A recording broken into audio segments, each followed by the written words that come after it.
नमस्कार दोस्तों। आज हम आपको स्कूल में सोते हुए शिक्षक का वीडियो दिखाने जा रहे हैं जो सरकार के सर्व शिक्षा अभियान की धज्जियां उड़ा रहा है। देखिए, ये है श्रीमान अध्यापक विनोद कुमार जी जो बच्चों को पढ़ाने के समय में चैन से घोड़े भैंस सो रहे हैं।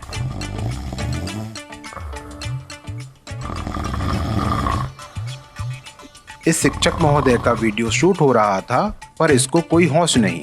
नींद इतनी गहरी जो थी। सरकार चाहती है सब पढ़े सब बढ़े, लेकिन इस प्रकार के शिक्षक सरकार के सर्व शिक्षा अभियान पर पलीता फेर रहे हैं। इनको कौन ये बताए कि सरकार इनको पढ़ाने की उचित तनख्वाह देती है, लेकिन इनको तो लगता है कि इन्हें सिर्फ सोने के लिए ही तनख्वाह दी जाती है, इसलिए ये महाशय घोड़े बेचकर सो रहे हैं। इनको ये भी नहीं पता कि इनके इस प्रकार के रवैये से नौनिहालों के भविष्य के साथ खिलवाड़ हो रहा है।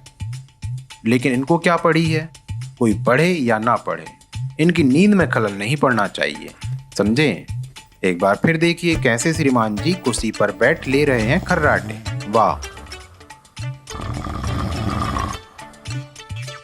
इस प्रकार के लापरवाह शिक्षकों के आगे नतमस्तक है शिक्षा विभाग। मामला उत्तर प्रदेश के जिला चंदौली साहबगंज विकास खंड क्षेत्र के परिषदीय विद्यालय बरियारपुर का है।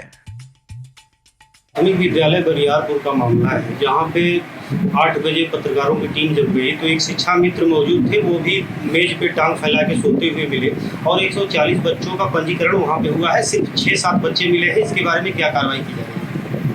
ऐसा है, अभी हेडमास्टर से बात हुई है हमारी। उन्होंने कहा कि बच्चे कम आए थे, जिसको अध्यापक गए थे गाँव में लेने, और वो एक ही वहाँ बचे थे शिक्षा मित्र।